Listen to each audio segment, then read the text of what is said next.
Hello students, हम कर रहे थे measurement of national income. Measurement of national income जो हमारे पास है उसके तीन मेथड से हमारे पास इनकम मेथड, एक्सपेंडिचर मेथड और वैल्यू एडिड मेथड। अब हम कर रहे हैं एक्सपेंडिचर मेथड। सबसे पहले वही इसकी डेफिनेशन देखिए, it measures the final expenditure on gross domestic production at market price during a year. तो पहले हम इसकी डेफिनेशन समझेंगे और डेफिनेशन के बाद में फिर हमारे पास इसके स्टेप्स चलेंगे। अभी मैंने आपको बताया था, क्लियर बताया था आपको मैंने कि आपको जो मेथड्स करने हैं इसके बेस पर आपको न्यूमेरिकल्स परफॉर्म करने हैं। न्यूमेरिकल्स के लिए आपके पास ये पूरी थ्योरी अच्छे से आपको आनी चाहिए, तभी आप इसके न्यूमेरिकल कर पाएंगे। अब एक्सपेंडिचर मेथड की जो डेफिनेशन है इसमें देखिए हम माप रहे हैं फाइनल एक्सपेंडिचर। अब फाइनल एक्सपेंडिचर ये बताने की जरूरत नहीं है, हमने शुरू से कहा है कि हम इंटरमीडिएट गुड्स को नहीं लेते हैं, हम जो लेते हैं वो लेते हैं फाइनल एक्सपेंडिचर। हम जब भी लेंगे हम लेते हैं फाइनल एक्सपेंडिचर। तो जो हम फाइनल एक्सपेंडिचर ले रहे हैं, फाइनल एक्सपेंडिचर हमारा इंटरमीडिएट एक्सपेंडिचर को इंक्लूड नहीं करता। और इंटरमीडिएट एक्सपेंडिचर और फाइनल एक्सपेंडिचर हमारी वही चीज़ है जो हमने पहले वाली वीडियोस में किया था, intermediate goods and final goods. तो इसमें जो हम एक्सपेंडिचर लेंगे वो लेंगे सिर्फ और सिर्फ final expenditure on gross domestic production, जो देश में जीडीपी हो रहा है। और जीडीपी हमारा क्या था, जो डोमेस्टिक टेरिटरी में जो प्रोडक्शन हो रहा है वो सारा हमारा क्या था, जीडीपी ड्यूरिंग ए ईयर। हमेशा मेजरमेंट जो होता है वो फाइनेंशियल ईयर में होता है, फिजिकल ईयर में होता है। तो एक्सपेंडिचर मेथड हमारा सिर्फ एक्सपेंडिचर को मेजर करके नेशनल इनकम को मेजर करेगा, जबकि इनकम मेथड हमारा क्या था, फैक्टर इनकम को मेजर करके नेशनल इनकम को मेजर कर रहा था। अब ये अलग अलग मेथड्स हमें इसलिए लेना पड़ता है कि इकोनॉमी में अलग अलग इकोनॉमिक एक्टिविटीज हैं, हमें जिससे रिलेटेड जो फिगर्स मिले। कोई सेक्टर ऐसा है जिसमें इनकम के डाटा हमारे पास हैं, कोई सेक्टर ऐसा है जहाँ फैक्टर इनकम के डाटा हमारे पास नहीं है लेकिन वहाँ हमें एक्सपेंडिचर के डाटा मिल जाते हैं। तो हमें उसी हिसाब से मेथड को चूज करना पड़ता है, इसलिए हम तीन मेथड्स लेकर चलते हैं। अब इसके हम सबसे पहले स्टेप्स देखेंगे। स्टेप्स हमारे पास, जब हमने इनकम मेथड किया था तो वहाँ हमने फैक्टर इनकम को डिस्ट्रीब्यूट किया था। यहाँ हम फाइनल एक्सपेंडिचर ले रहे हैं तो यहाँ हमें फाइनल एक्सपेंडिचर को क्लासिफाई करना है। जो मेथड है फैक्टर इनकम को मेजर करना है तो फैक्टर इनकम को हम क्लासिफाई करेंगे। अब जब यहाँ फाइनल एक्सपेंडिचर को मेजर करना है तो यहाँ फाइनल एक्सपेंडिचर को ही क्लासिफाई कर रहे हैं। अब फाइनल एक्सपेंडिचर को क्लासिफाई करने के लिए इकोनॉमी में जितने भी सेक्टर्स हैं, अब इकोनॉमी में जितने सेक्टर्स है, ये हमने जब सर्कुलर फ्लो ऑफ इनकम किया था वहाँ सर्कुलर फ्लो ऑफ इनकम में मैंने टॉपिक जो करवाया था वो था डिफरेंट इकोनॉमिक सेक्टर्स। वही 4 सेक्टर्स है इकोनॉमी में, 4 सेक्टर्स हमारे पास होते हैं। हाउस होल्ड, उससे भी बताया था मैंने हाउस होल्ड में क्या क्या हमें इंक्लूड करना है। सेकंड है हमारे पास हाउस होल्ड के बाद हमारे पास है फर्म्स। थर्ड सेक्टर है हमारे पास गवर्नमेंट सेक्टर और फोर्थ सेक्टर था हमारा रेस्ट ऑफ वर्क। तो यही जो 4 सेक्टर्स हैं, इन 4 सेक्टर्स के एक्सपेंडिचर को हमने 4 पार्ट्स में डिवाइड कर दिया, A, B, C, D। अब ये जो 4 सेक्टर्स हैं, 4 सेक्टर्स के पार्ट्स को जब हम डिवाइड करेंगे तो यहाँ याद रखना हर एक सेक्टर का जो एक्सपेंडिचर है उसको हम अलग अलग नाम दे रहे हैं। और कोई भी सेक्टर है वो एक्सपेंडिचर तो करेगा ही, इसलिए हमें चारों सेक्टर्स के जो एक्सपेंडिचर है वो हमें इंक्लूड करने हैं। अब सबसे पहले उसमें मैंने बताया था उस वाले टॉपिक में जब सर्कुलर फ्लो ऑफ इनकम किया था, सबसे पहले हमारा सेक्टर था house hold sector. House hold sector में हमारे पास कौन कौन से आ रहे थे? हाउस होल्ड सेक्टर में हमारे पास था consumers and non profit institutions. तो ये जो कंज्यूमर और नॉन प्रॉफिट इंस्टीट्यूशंस हैं ये हमेशा अपने कंजम्पशन के लिए खर्च करते हैं और अपने कंजम्पशन के लिए ये 4 चीजों पे खर्च करते हैं। ये 4 चीजें क्या थी जो कंज्यूमर गुड्स का हमने क्लासिफाई किया था? 4 चीजें थी हमारी durable goods, semi durable goods, single use और फोर्थ था सर्विस। तो इन चारों के ऊपर कंज्यूमर और नॉन प्रॉफिट इंस्टीट्यूशंस जो भी खर्च करेंगे वो सारा खर्च हमारा आ जाएगा प्राइवेट फाइनल कंजम्पशन एक्सपेंडिचर में। किसमें आ जाएगा वो हमारा प्राइवेट फाइनल कंजम्पशन एक्सपेंडिचर। तो जब आप न्यूमेरिकल करेंगे तो न्यूमेरिकल में टर्म या तो आपको ऐसे कैसे मिल सकती है, प्राइवेट फाइनल कंजम्पशन एक्सपेंडिचर, या आपके पास ये टर्म कैसे मिल सकती है, दो अलग अलग डाल दें, house hold private final consumption expenditure and consumption expenditure bye non profit institutions. House hold और नॉन प्रॉफिट इंस्टीट्यूशंस का एक्सपेंडिचर आपको अलग अलग दे दे तो दोनों को आप प्लस कर लेंगे तो आपके पास आ जाएगा प्राइवेट फाइनल कंजम्पशन एक्सपेंडिचर।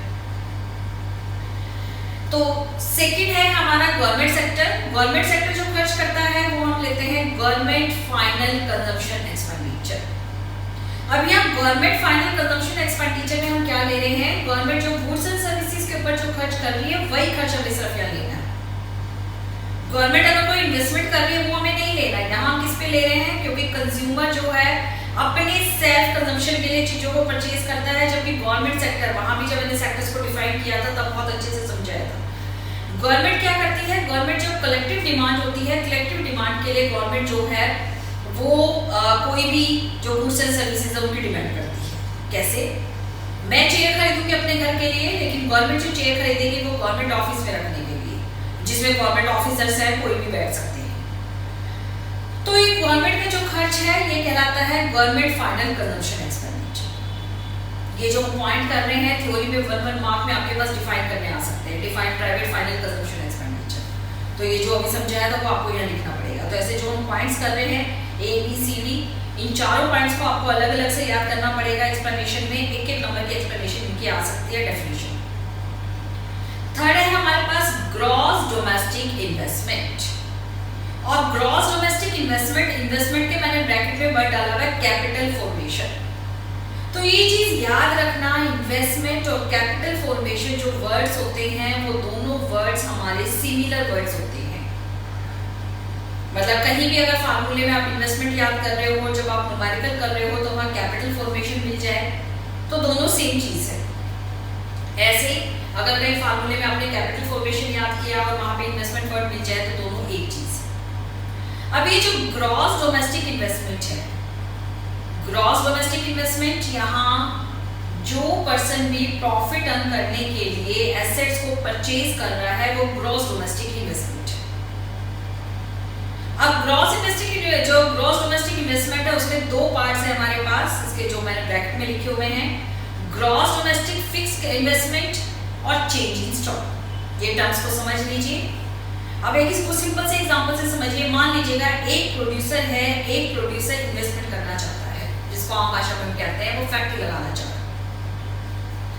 अब वो फैक्ट्री लगाने के लिए क्या करेगा, फैक्ट्री लगाना इन्वेस्टमेंट है क्योंकि उससे इनकम जनरेट होगी। अब उसमें वो क्या करेगा, सबसे पहले वो एक प्लॉट, बिल्डिंग कुछ भी लेगा। प्लॉट लिया है तो उसके ऊपर बिल्डिंग बनाएगा, बिल्डिंग होगी तो उसको ठीक ठाक करेगा। उसके बाद वो उसमें मशीनें एस्टेब्लिशमेंट करेगा। अब ये जो आपके पास बिल्डिंग है और जो मशीनें हैं ये फिक्स हो जाती है, एक बार कर दिया तो बार बार उसके लिए पॉसिबल नहीं है कि इनको चेंज करता है। तो ये जो फिक्स एसेट्स के ऊपर जो खर्च किया वो खर्च कहलाता है ग्रॉस डोमेस्टिक फिक्स्ड इन्वेस्टमेंट। क्या किया हमने इसमें, ग्रॉस डोमेस्टिक फिक्स्ड इन्वेस्टमेंट। जो भी एक प्रोड्यूसर फिक्स एसेट्स को परचेज करने में जो पैसा खर्च कर रहा है उसको हम बोलते हैं ग्रॉस डोमेस्टिक फिक्स इन्वेस्टमेंट। जैसे expenditure on machine, expenditure on building. अब एक प्रोड्यूसर्स ने बिल्डिंग ले ली, मशीनें बना ली, सब चीजें हो गई, तो उससे उसका प्रोडक्शन कार्य शुरू नहीं हो सकता। प्रोडक्शन के लिए उसको क्या चाहिए, उसको स्टॉक चाहिए। स्टॉक किस किस चीज का, अलग अलग प्रोडक्शन यूनिट में स्टॉक अलग अलग चीजों का हो सकता है। स्टॉक में हम तीन चीजें लेते हैं, एक होता है रॉ मटेरियल का स्टॉक, एक होता है हमारे पास सेमी फिनिश्ड आइटम का स्टॉक और एक होता है हमारे पास फिनिश्ड आइटम का स्टॉक। तीन चीजें हैं, एक है हमारे पास raw material, semi finished item and finished item. ये क्या क्या होता है, ये हम ले रहे हैं चेंज इन स्टॉक के कंपोनेंट्स। रॉ मटेरियल बहुत सारी फॉर्म्स हैं, जैसे मान लीजिएगा आपने जो कॉटन खरीदा, कॉटन से क्लोथ बना रहे हो, कपड़ा बना रहे हो, तो कॉटन या रॉ मटेरियल। अब कुछ प्रोडक्शन यूनिट है जो सेमी फिनिश्ड आइटम को लेकर उसको फिनिश्ड आइटम में चेंज कर देती है। जैसे आप देखिए जींस ड्राई करने वाली जो फैक्ट्रियां हैं वो क्या करती हैं, बनी बनाई जीन्स लेती हैं, डाई करके आगे बेच देती हैं। तो ये जो जीन्स है ये सेमी फिनिश्ड आइटम है, एक ही कलर की सारी जीन्स है, उसके बाद उन्होंने क्या कि उसको अलग अलग कलर लगा के उसको आगे बेच दिया। तो वो जो जीन्स का स्टॉक बनाएंगे वो है सेमी फिनिश्ड आइटम। थर्ड इसमें चेंजेस स्टॉक में, stock of unsold finished item.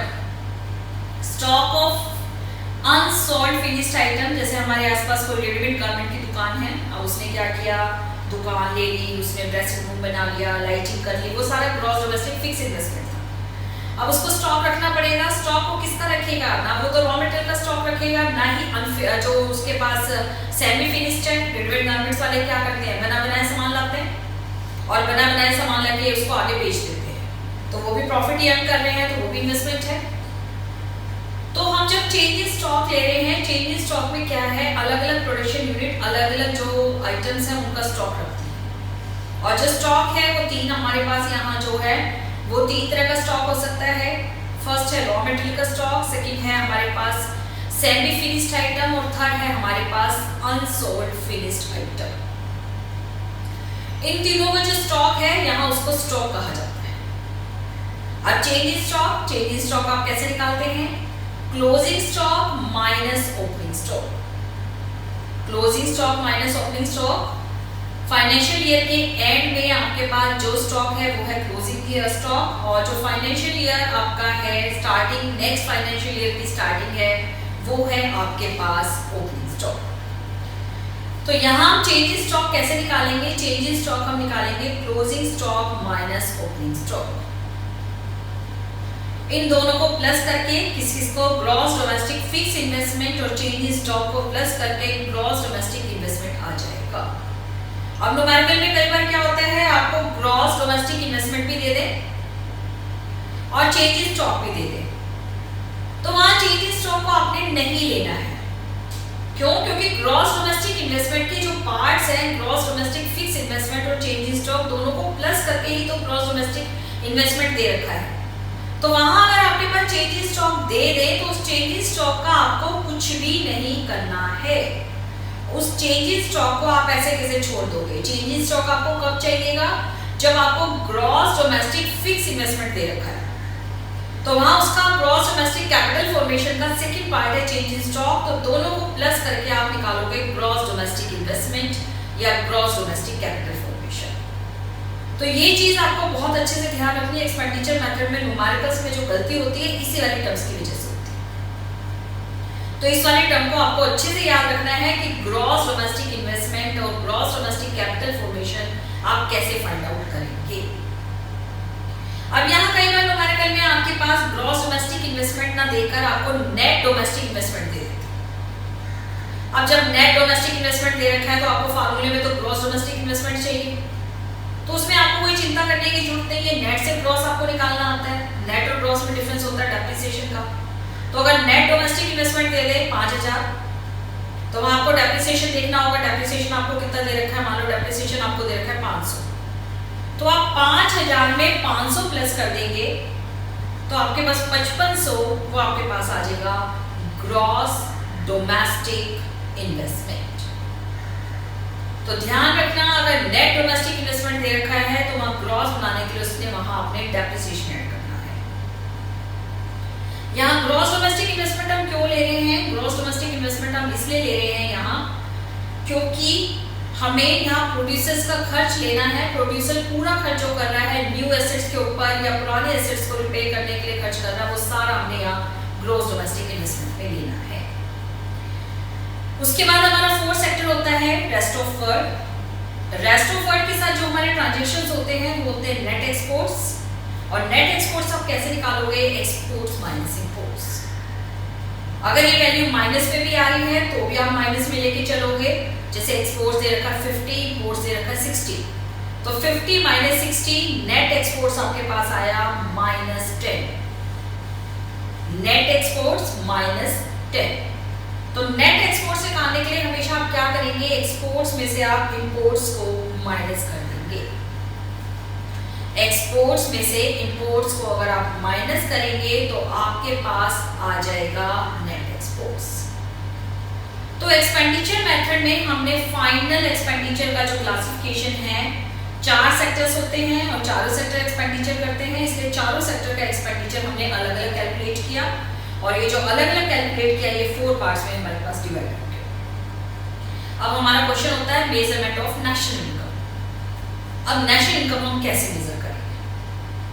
अब ये जो 4 हमारे पास आया, 4 सेक्टर्स का जो एक्सपेंडिचर आया, इन चारों को प्लस करके हमारे पास निकल जाएगा GDP at MP, gross domestic production at market price. तो gross domestic production at market price के लिए आप क्या करेंगे? आप इन चारों सेक्टर्स के जो एक्सपेंडिचर हैं, private final consumption expenditure plus government final consumption expenditure plus gross domestic investment plus net exports, चारों का प्लस कर देंगे तो हमारे पास आ जाएगा GDP at MP.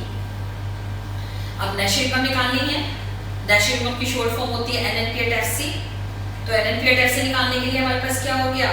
GDP at MP minus depreciation, gross से नेट पे जा रहे हैं, ग्रॉस और नेट में डिफरेंस होता है डेप्रिसिएशन का, तो ग्रॉस से नेट पे गए तो माइनस डेप्रिसिएशन। डोमेस्टिक से नेशनल पे जा रहे हैं, डोमेस्टिक और नेशनल में फर्क होता है एनएफआईए का, तो डोमेस्टिक से नेशनल पे गए तो एनएफआईए को प्लस कर दिया, net factor income from abroad.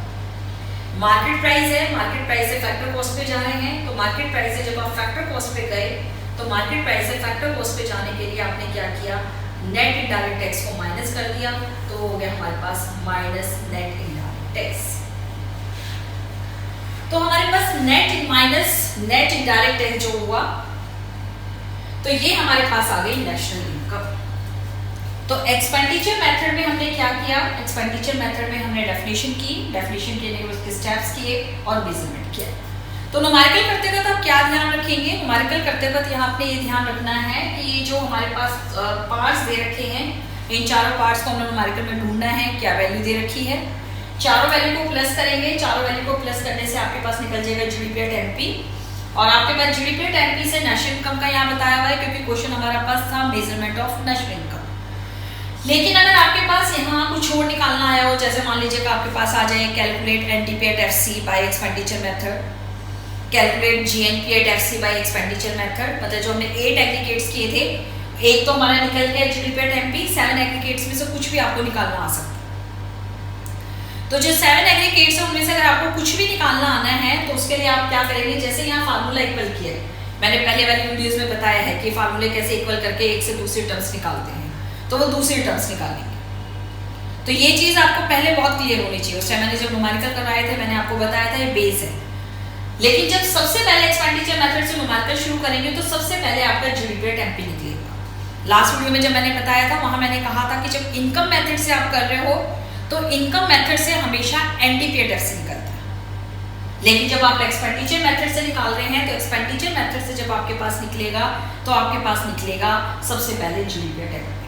मतलब आपकी बुक्स में कई बार सॉल्यूशन होता है वो डायरेक्ट हो जाता है, जैसे calculate national income by expenditure method, तो वो सीधा नेशनल इनकम निकाला हुआ होगा, वो समझ नहीं आएगा। आपको क्या करना है? एक्सपेंडिचर मेथड से पहले आपको जीडीपी एट एमपी निकालना है। मतलब सबसे पहले जो एक्सपेंडिचर मेथड से कुछ भी निकालने के लिए पूछा जाए, सबसे पहले आपको जीडीपी एट एमपी निकालना, और फिर उसके बाद सेकंड स्टेप में आपको लेके जाना है जो चीज आपको निकालने के लिए पूछी जाए। नेशनल इनकम में जब 8 एग्रीगेट्स है उनमें से कोई भी चीज आपको पूछी जाएगी तो वो हमारे पास आएगा यहाँ पे, वो सेकंड स्टेप हमारे पास रहेगा। तो ये हमारे पास हो गया एक्सपेंडिचर मेथड। एक्सपेंडिचर मेथड के बाद अब हमारा तीसरा मेथड है वैल्यू एडेड मेथड। तो थर्ड मेथड हम करेंगे value added method. Third method हम करेंगे मेजरमेंट ऑफ नेशनल इनकम। इसमें हमारे पास थर्ड मेथड जो है वैल्यू एडेड मेथड। अब वैल्यू एडेड मेथड जो है इसको हम प्रोडक्ट और आउटपुट मेथड भी कहते हैं। इस मेथड में हम क्या करेंगे? सबसे पहले हम वही कर रहे हैं definition. It measures the domestic income by estimating the contribution of each producing enterprise in domestic territory of country in a year. तो यहाँ हमारे पास क्या है? Estimated the contribution of each producing enterprise. तो सबसे पहले हमें इसी का जो मीनिंग है वो क्लियर करना है कि यहाँ contribution of each producing enterprise का मतलब हमारे पास यहाँ क्या है। तो contribution of each producing enterprise economy में जितने भी प्रोड्यूसर्स हैं अब प्रोड्यूसर्स को कैलकुलेटर करने के लिए हम पूरी इकोनॉमी के जो प्रोडक्शन सेक्टर्स है उसको 3 पार्ट्स में डिवाइड कर देते हैं, primary, secondary and service sector.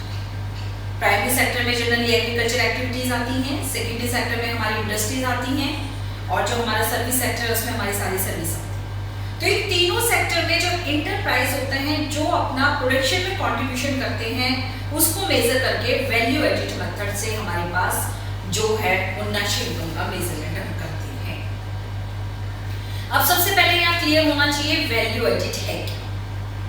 Value added ये हमने इंटरमीडिएट और फाइनल गुड्स का जो डिफरेंस किया था तब भी हमने इंटरमीडिएट गुड्स किया था। तो यहाँ हमारे पास वैल्यू एडिड मेथड जो है, वैल्यू एडिड मेथड हमारे पास, इसमें हमें वैल्यू एडिड का मतलब क्या है, एक प्रोड्यूसर रॉ मटेरियल खरीदता है 500 रुपए का। अब वो जो रॉ मटेरियल खरीदता है 500 रुपए का, तो उसके बाद वो आगे उसमें क्या करेगा, प्रोडक्शन करेगा, प्रोडक्शन करके मार्केट में सेल करेगा। अब मान लीजिए कि उसने मार्केट में सेल किया प्रोडक्शन को 800 रुपीज में, रॉ मटेरियल उसने कितने का खरीदा था, 500 का। आगे उसने प्रोडक्ट जो सेल किया वो सेल किया उसने जो है जितना दोनों का डिफरेंस है वो हमारा क्या हो जाएगा, वैल्यू एडिड। तो वैल्यू एडिड का मतलब एक प्रोड्यूसर जब प्रोडक्शन करता है तो उसमें वो कितने का कंट्रीब्यूट करता है, वो है वैल्यू एडिड। दूसरा एग्जांपल समझ सकते हो, जैसे मान लीजिएगा एक प्रोडक्शन यूनिट है, उसने रॉ मटेरियल, फ्यूल वगैरह मतलब जो नॉन ड्यूरेबल गुड्स है उसके पर खर्चा किया उसने 1000 रुपीज का। नॉन ड्यूरेबल गुड्स में हमने पहले बताया था प्रोड्यूसिंग नॉन ड्यूरेबल गुड्स, जैसे फ्यूल हो गया, आपका रॉ मटेरियल हो गया, आपकी बिजली का बिल हो गया, सारे नॉन ड्यूरेबल है, मतलब प्रोडक्शन यूनिट में एक बार यूज करने से जो खत्म हो जाए। उसके ऊपर उसने खर्च किया मान लो 1000 का। अब आगे वो जो प्रोडक्शन कर रहा है वो बेच रहा है वो 1600 का, उसे माल बनाकर बेचा उसने 1600 रुपए का। तो 1600 में से 1000 हमने माइनस कर दिए तो वैल्यू एडिड हो गया हमारा 600 रुपीज। तो ये हमारी इसकी डेफिनेशन हो गई। अब इन तीनों मेथड्स की डेफिनेशन आपको अच्छे से याद करनी है। तीनों मेथड की जो डेफिनेशन है वो अच्छे से कैसे याद करनी है कि आपके पास एक एक नंबर में कोई भी क्वेश्चन आ सकता है, वैल्यू एडिड मेथड क्या है, तो उनकी डेफिनेशन आपको अच्छे से और 6 मार्क्स में पूरा क्वेश्चन आ सकता है। जो हमने मेथड्स किए हैं तीनों में से कोई भी मेथड आपसे 6 मार्क्स में पूछा जा सकता है। और फिर न्यूमेरिकल तो है ही, किसी भी मेथड के बेस पर आपके न्यूमेरिकल्स भी आ सकते हैं। तो हमारे पास यहाँ जो वैल्यू एडिड मेथड है इसका हम कैसे एस्टिमेट करेंगे, एस्टिमेशन ऑफ वैल्यू एडिड। अब तीनों मेथड्स में आप देखो, अगर हमने जब इनका मेथड किया तो हमने फैक्टर इनकम को मेजर किया, एक्सपेंडिचर मेथड किया तो हमने एक्सपेंडिचर को मेजर किया, और जब हम यहाँ वैल्यू एडिड मेथड कर रहे हैं तो यहाँ वैल्यू एडिड को मेजर कर रहे हैं, एस्टिमेशन ऑफ वैल्यू एडिड। तो हमारे पास है gross value added at market price, GDP at MP. GDP at MP हम कैसे निकालेंगे, GDP at MP is equal to value of output minus value of intermediate consumption. Value of output हम कैसे निकालते हैं, इसके नीचे मैंने लिखा हुआ है वैल्यू ऑफ आउटपुट मतलब एक प्रोड्यूसर जो है उसने उस फाइनेंशियल ईयर में कितना प्रोडक्शन किया है और उस प्रोडक्शन की हमें मार्केट वैल्यू लेनी है। तो वो हो गया हमारा value of output, production produce by the producer and sell at the market price. तो इसको हम करने के लिए क्या करेंगे, वैल्यू ऑफ आउटपुट के लिए हम क्या देखते हैं, सेल्स। सेल्स मतलब उसने मार्केट में प्रोडक्शन कितने का बेचा। लेकिन सर सेल्स लेने से हमारा वैल्यू ऑफ आउटपुट नहीं चलेगा। मान लीजिएगा फाइनेंशियल ईयर आपके पास है 1 अप्रैल 2019 से 31 मार्च 2019। अब उसमें प्रोड्यूसर ने कितना प्रोडक्शन किया, उसके लिए हम पहले तो ले लेंगे सेल्स, उसने मार्केट में जितना प्रोडक्शन बेचा वो है उसकी सेल्स। लेकिन आप देखिए 31 मार्च 2019 को जो प्रोडक्शन होगा वो प्रोडक्शन 2019 के ही फाइनेंशियल ईयर में काउंट होगा। लेकिन 2019 को जो प्रोडक्शन हुआ तो वो 31 मार्च 2019 को जो प्रोडक्शन हुआ फाइनेंशियल ईयर के एंड में वो उसी दिन तो उसका सेल नहीं हो जाएगा, उसके पास कुछ स्टॉक बचा रहेगा जिस स्टॉक को वो नए फाइनेंशियल ईयर में लेके जाएगा 1 अप्रैल 2020। तो ये जो 1 अप्रैल जो लेके जाएगा 1 अप्रैल 2019 उसी फाइनेंशियल ईयर में जो होगा 31 मार्च 2019 को जो प्रोडक्शन किया है उसके बाद अगले दिन 1 अप्रैल 2019 से अगला फाइनेंशियल ईयर शुरू हो जाएगा। लेकिन वो 31 मार्च का प्रोडक्शन 31 मार्च को तो बिकेगा नहीं, वो नए फाइनेंशियल ईयर में इसको लेके जा रहा है। लेकिन बना तो वो 2019 में ही है, उसी फाइनेंशियल ईयर में बना है 31 मार्च तक, तो हमें उसी में उसकी वैल्यू को कैलकुलेट करना है। तो उसको हम किस में ले लेंगे? चेंज स्टॉक में। चेंज स्टॉक में कैसे कि उसके बाद 31 मार्च को जो स्टॉक बचा हुआ है वो स्टॉक हो गया उसका क्लोजिंग स्टॉक, और उसके पास उसी साल में फाइनेंशियल ईयर के शुरू में जो स्टॉक बचा हुआ था वो था ओपनिंग स्टॉक। ओपनिंग स्टॉक जो उस साल के फाइनेंशियल ईयर में उसके पास स्टार्टिंग में बचा हुआ था वो उसने पिछले साल में काउंट कर लिया, उसको तो माइनस कर देंगे। तो इसलिए हम टर्म लेते हैं चेंज स्टॉक, और चेंज स्टॉक आप कैसे निकालोगे? Closing stock minus opening stock. Closing stock minus opening stock, जैसे 1 अप्रैल 2019 इसमें हम वैल्यू कैलकुलेट कर रहे हैं, तो हम ये देखेंगे कि उसने पिछले फाइनेंशियल पूरे ईयर में कितना सेल किया, वो तो हो गई सेल्स, प्लस उसके पास पिछले फाइनेंशियल ईयर का कितना स्टॉक बचा हुआ है। जो स्टॉक बचा हुआ है वो हम कैसे निकालेंगे? Closing stock minus opening stock. Closing stock minus opening stock मतलब 31 मार्च 2019 को उसके पास कितना स्टॉक बचा हुआ है वो हो गया क्लोजिंग स्टॉक। और उसका जो स्टार्टिंग ईयर था, उस फाइनेंशियल ईयर का स्टार्टिंग ईयर कब से था? 1 अप्रैल 2018 से। तो 1 अप्रैल 2018 पे उसके पास जो स्टॉक था वो था ओपनिंग स्टॉक। तो closing stock minus opening stock दोनों को माइनस करके हम निकालेंगे चेंज इन स्टॉक। तो चेंज इन स्टॉक हमारे पास कैसे निकल जाएगा? Closing stock minus opening stock. अब यहाँ सेल्स हम कैसे निकालते हैं? सेल्स इसी के नीचे देखिए मैंने जो लिखा हुआ है domestic sales plus exports. Sales का मतलब कहीं भी उसने बेचा, अगर वो देश में बेच रहा है तो देश में बेच रहा है उसको हम डालते हैं डोमेस्टिक सेल्स में। लेकिन उसने बाहर रेस्ट ऑफ वर्ल्ड में अगर सामान को बेचा तो रेस्ट ऑफ वर्ल्ड में सामान को बेचने के उसके पास जो आएगा उसको हम डाल देते हैं एक्सपोर्ट्स में। किस में डालेंगे उसको? एक्सपोर्ट्स में। तो डोमेस्टिक सेल्स प्लस एक्सपोर्ट्स को प्लस करके हमारे पास सेल्स आ जाएगी। और कई बार सेल्स भी नहीं दी होती हैं तो सेल्स को हम कैसे निकालेंगे?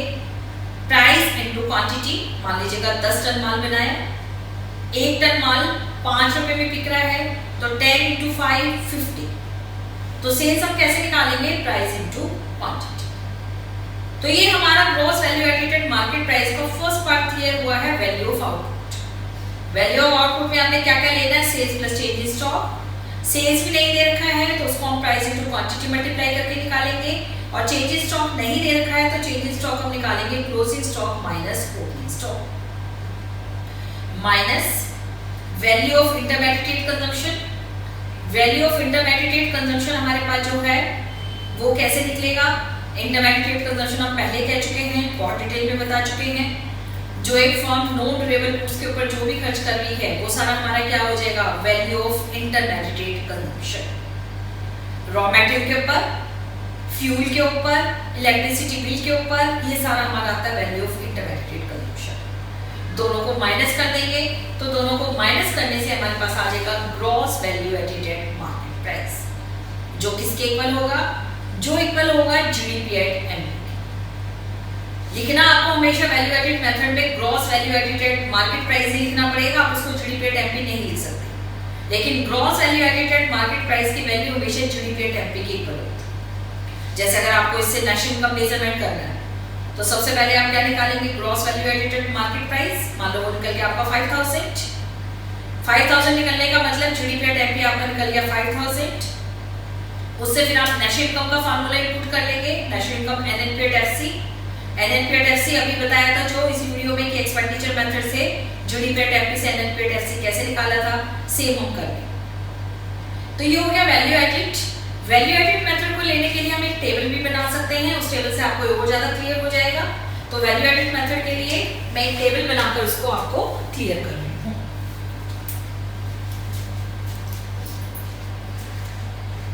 ये जो हम कर रहे हैं इसमें हम हर एक इंटरप्राइज जो हमने डेफिनेशन में लिखा था कि measure the value added by each enterprise, उसी को हम यहाँ लेकर चल रहे हैं।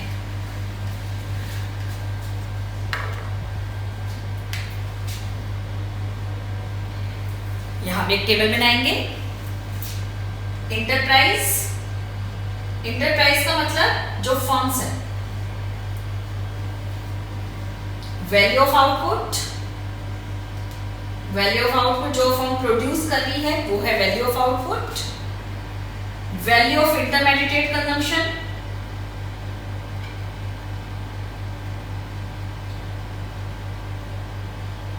जो फर्म नॉन ड्यूरेबल गुड्स के ऊपर खर्च कर रही है, और वैल्यू एडिड।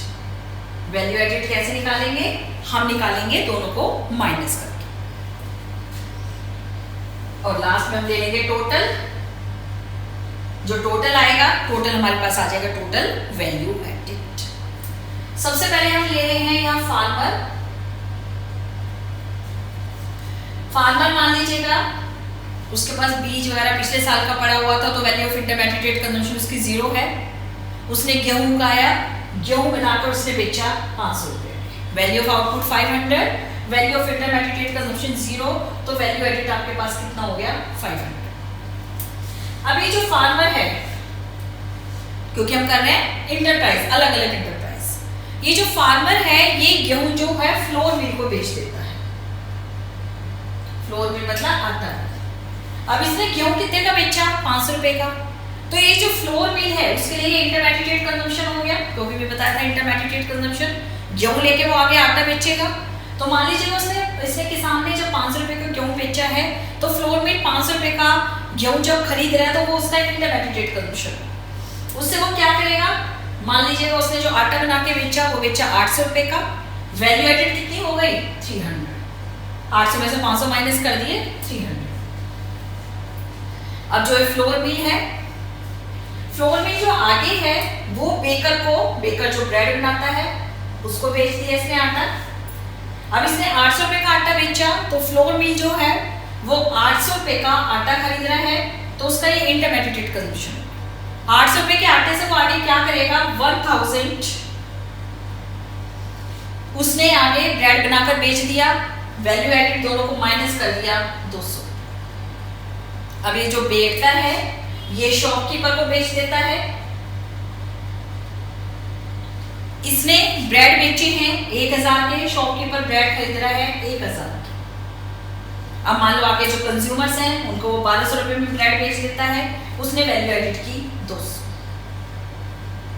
अब जब आपके पास हमने कहा था डेफिनेशन में ईच इंटरप्राइज, इन सबको हम प्लस कर लेंगे।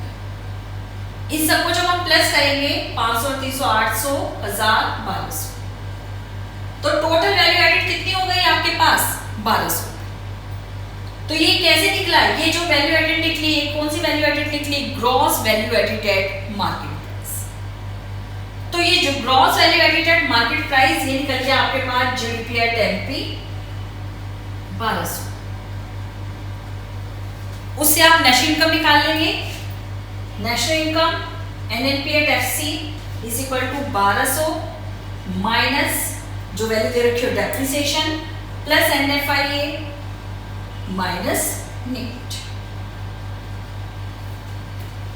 तो ये हमारे पास हो गया वैल्यू एडिड मेथड। तो ये हमारे तीनों मेथड्स यहाँ कंप्लीट हो गए। तीनों मेथड जो कंप्लीट हो रहे हैं, इन तीनों मेथड्स के बेस पर आपके पास न्यूमेरिकल्स भी आ सकते हैं, जो आपको यहाँ न्यूमेरिकल्स कवर करने हैं। तो नेक्स्ट वीडियो में अब हम इसके जो यूनिट है इसके कुछ थ्योरी के क्वेश्चंस रह गए जिनको हम कंप्लीट करेंगे।